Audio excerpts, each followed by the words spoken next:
Hello everyone, welcome back to Node Games. So today I'll share my ACC settings in VR. So I'm using a lot of tools and a lot of different settings on ACC, and I've done a lot of trial and error setting them, so changing them and checking the image quality of the game on my VR headset. I have one HP Reverb G2 and I also have a Bixby GPU, it's the 4090. These settings, of course, they work best with the high-end PC, but you can also use them in a lower PC with lower specs, because for that you just need to change some settings on the game itself. So I will divide this video in several categories, in several tools and settings that we need to change in our PC and end game to make it work the best way possible. I can have 90 FPS all the time. Okay, I only have some drops in the start of the grid because there are a lot of cars, there are a lot of things happening. But as soon we do like 1 or 3 turns, it becomes stable. And I will share my system summary on the description so you can check it and compare with yours. Okay. So these are my specs. You can check them also on the description. As you can see, I have a good CPU and a good GPU. Okay, I will not talk more about it because, of course, you can check it on the description. So first things first, let's talk about the NVIDIA control panel and my settings. So we go to Manage 3D Settings, then Program Settings, and we will choose ACC. Okay, so the ones that are in bold are the ones that I've changed, and you just can copy them. But anisotropic filtering, it's application control, the FXAA off, gamma correction off, anti-aliasing mode, of course we want the application to control it. The transparency of the anti-aliasing, the best one, it will give you a sharper image. And the background application max frame rate off. We don't want to cap the frame rate. Okay, so it's off. Low latency mode on. Okay, there is some trade-off in latency versus the amount of FPS that we can get, but since this is a racing game, I prefer to have it on. Okay, I want to have the latest latency possible. Monitor technology fixed. Okay, don't use G-Sync. I'll talk about that later in the video. And multi-frame sample AA off. We will use the anti-aliasing in the game. The power management mode, I prefer the maximum performance because, of course, we want the maximum performance of our GPU. Refresh rate is available. I don't think this has any impact on the game during VR sessions, but why not to have the highest available? Texture filtering for the anisotropic sample optimization off. Negative LOD clamp. There is a difference between clamp and allow.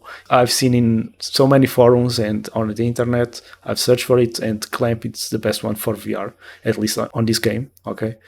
Texture filtering, high quality. We want the best quality possible because we want the sharper possible image. And trilinear optimization on, thread optimization on. Okay, we want to use all the threads. Triple buffering on, vertical sync off. We don't want that. It is most used for the monitors, but because the headset by itself it does it, so the headset itself needs to sync both highs. So we have everything synced, otherwise it's a blurry mess. And virtual reality pre-render frames, I have one because I have a 4090. But if you have a different GPU, you can change it for 2 or 3. It checks the next frame, okay? So on this case, while the game is rendering the current frame, it is also pre-rendering the next frame. Okay, so this gives you an edge because you can have a higher frame rate with that because they are being already rendered in advance. Okay, so if you use 1 frame, 2 or 3 frames, 3 frames or 4, this is the ones that will give you higher FPS in trade-off latency. Of course, if you are rendering the next frame, you need to trade off with the latency. So yes, that's why I use 1, because this is a sim racing game.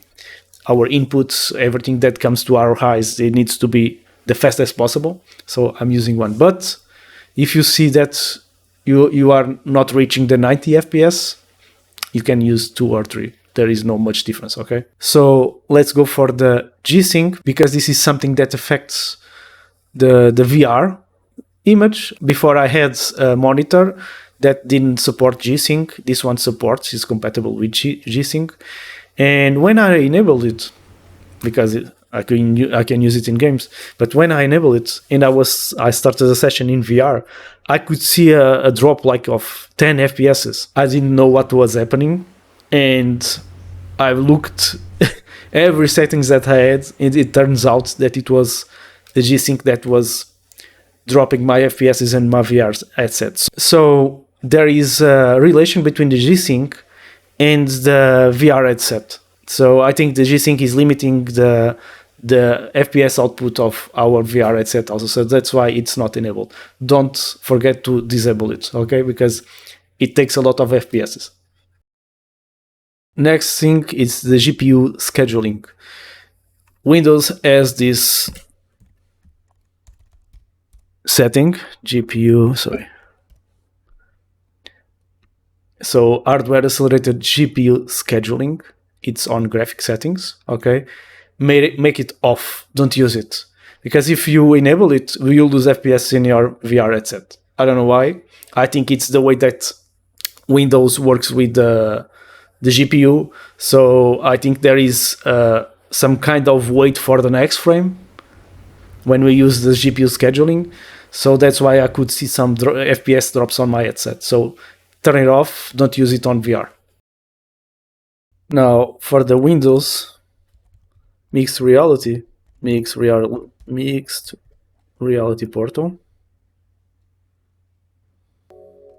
if we need to go to settings and we go to headset display.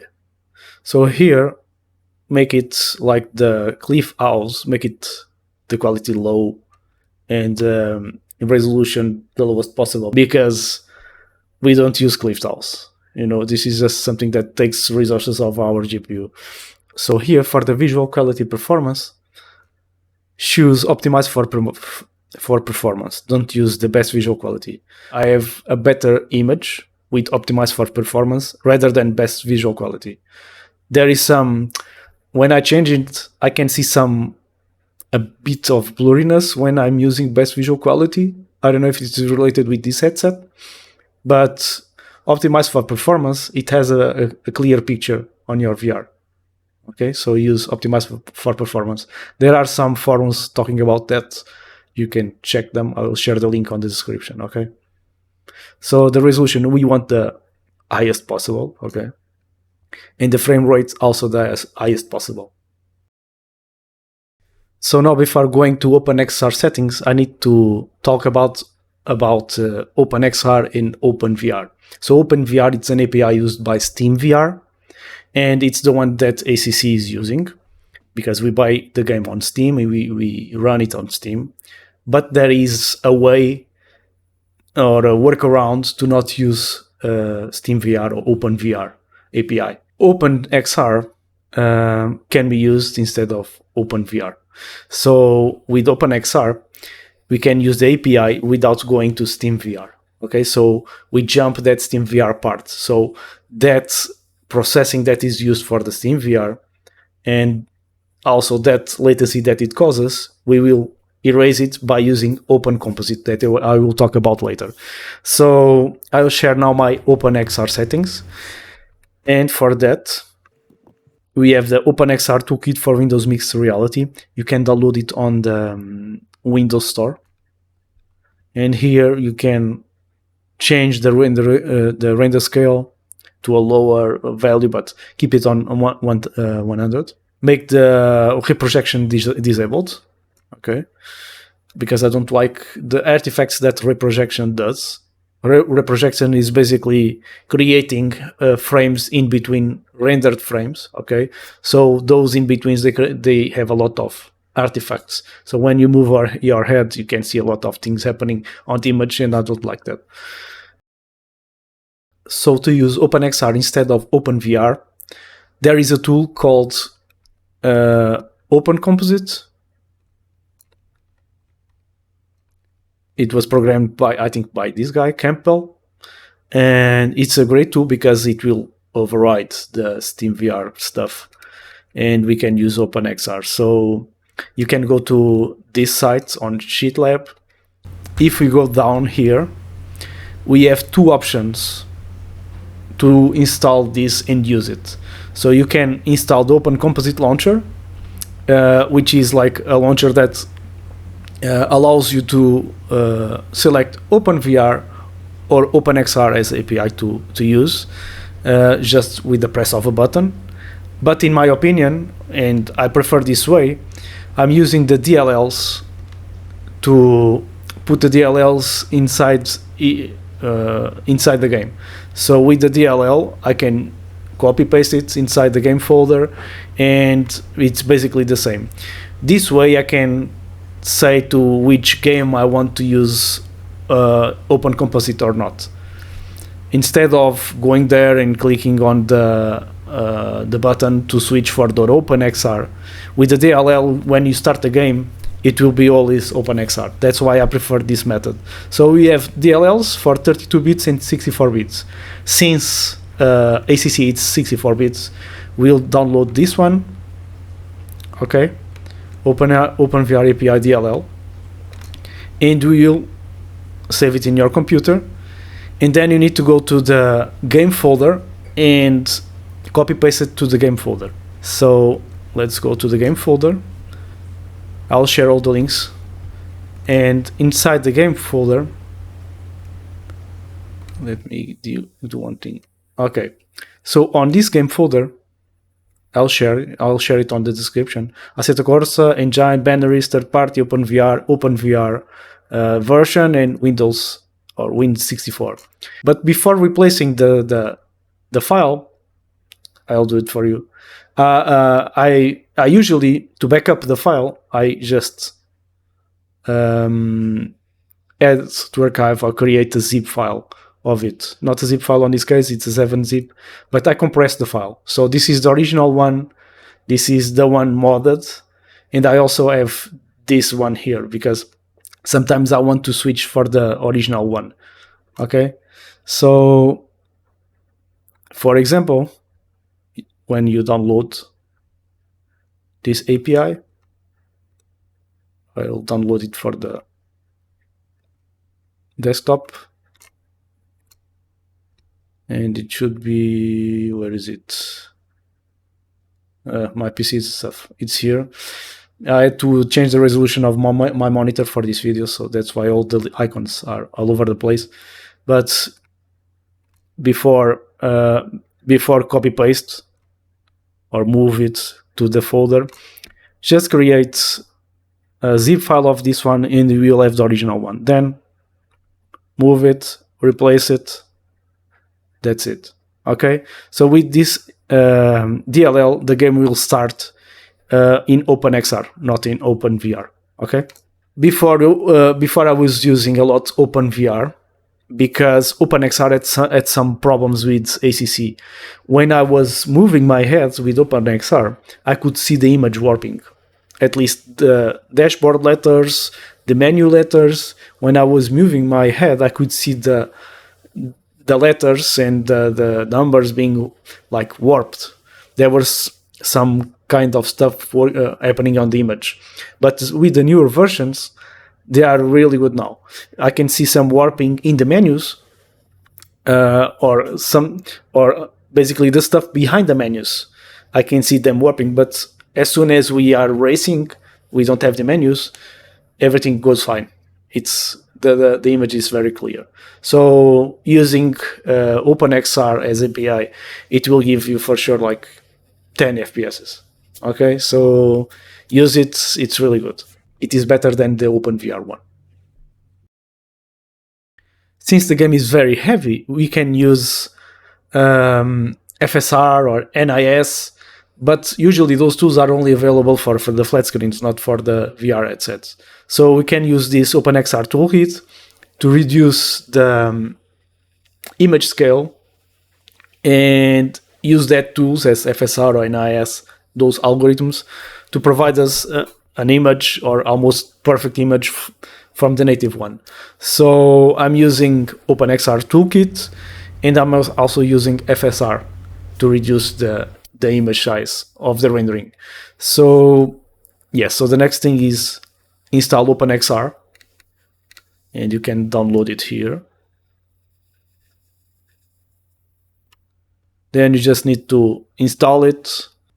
So after installing it, this tool will be available on the in-game or in your VR headset. So for that, you just need to press, in my case, Control and down arrow, because you can choose it here, where is the modifiers. So you can use Control, I usually use Control down.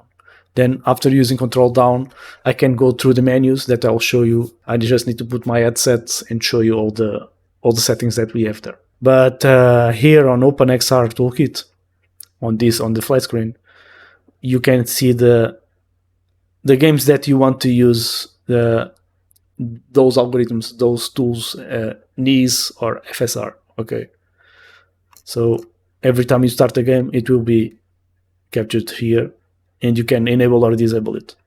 So as you can see, for sure I have it for ACC, which is this one, AC2 wins 64 shipping something. Okay, so let's jump to the VR headset. Okay guys, so after installing OpenXR Toolkit, you can access to it in your VR headset. You can see it by clicking on Control or Alt. It depends how it's configured on the TR OpenXR Toolkit. But in my case, it's Control and down. We will have access to the menu. So in the menu, then you have the overlay, a lot of configuration. So the overlay, it's to provide you FPSs and other values during game time. So I like to see the FPSs that I'm reaching. So on the overlay I have FPS and the target frame rate 91. I want to be like 1 FPS above the target of 90, because you'll see the load of the GPU and CPU and the amount that is available to reach the 91 FPS. Then this is the trick. That's why we use OpenXR Toolkit. I'm using FSR. You can choose between NIS and FSR, but this is just a matter of taste. So FSR on. We don't want to use any anamorphic. Then the size 82%. So we will render a lower resolution or a lower resolution scale, and this algorithm or this FSR method will then upscale towards 100%. So then the sharpness I have 78. It's a matter. I think this is a matter of preference. Fixed favorited rendering, it's off, and enable turbo mode. This is another good thing with this OpenXR Toolkit. Enable the turbo mode. What it does is when the FPS drop towards a certain level, this turbo mode will disable all the filters and layers that we have for our VR, and it will skip them and just deliver the FPS, or it will render anyway. So with that, the menu just stopped. With that, we'll get like extra FPSs, because some of the layers and filters that we use for our VR, they will be bypassed. So with that, we can maintain a higher FPS. I don't see any warped image or something. It's just much smoother if you have it on. And frame rate throttling, we don't want it, and record statistics, nothing. So basically this is it. There is another thing here that is very useful. You can, where is it? Show clock in the overlay. So we will always have the clock in your VR. So in that way you are playing, you are not lost in the time. So basically, because Unreal Engine sucks for VR, we can tweak it with this Engine.ini file. So we can set some parameters in order for the Unreal Engine console to get those parameters and provide you the image to your headset. I followed a tutorial made by Linksec. Sorry, it's difficult to pronounce it. And I followed basically this tutorial. So I have edited the file present on this path folder. And I went here and we can see that the engine.ini file is here. So before tweaking it, just create a copy of it, or basically compress this file, and it will be here. It will be the original one, and edit this one, and then after this text, just copy everything that is here. Cannot copy paste. Yeah, I can.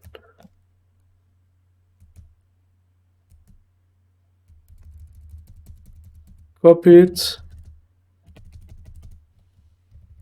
Put it on the engine.ini file.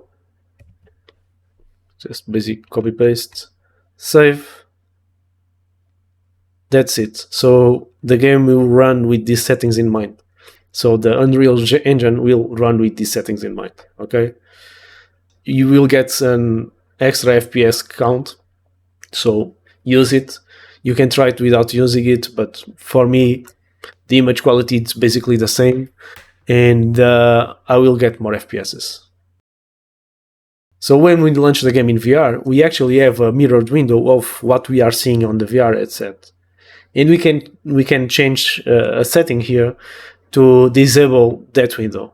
So for that, we just need to go to this directory, find out the vrSettings.json, create a backup.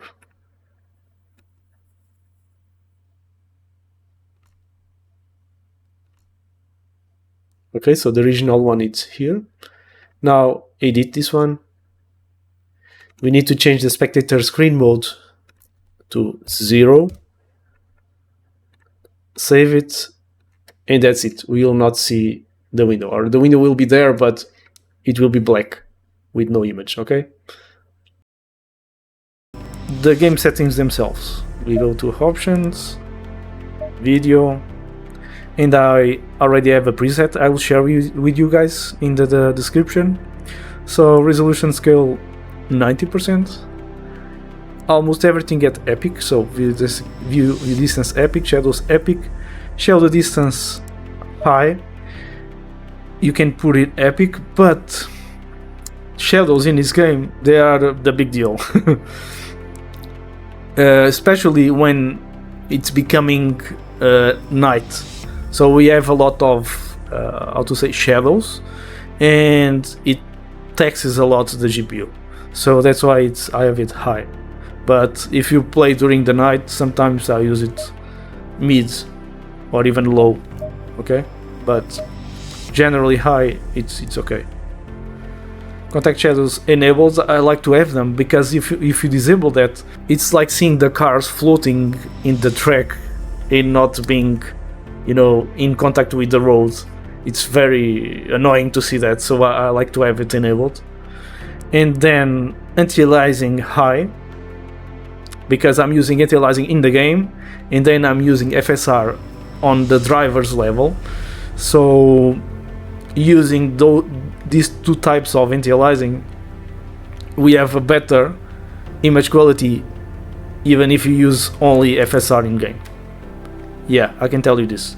Some of the guys, they use FSR here, they don't use the OpenXR Toolkit because FSR is present here.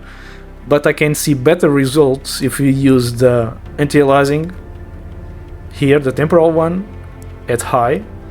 You can choose epic, but there is no much difference, almost no difference. So high and temporal, then no TAA Gen 5 because it taxes a lot the GPU.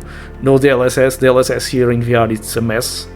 there are a lot of artifacts in the image, especially ghosting.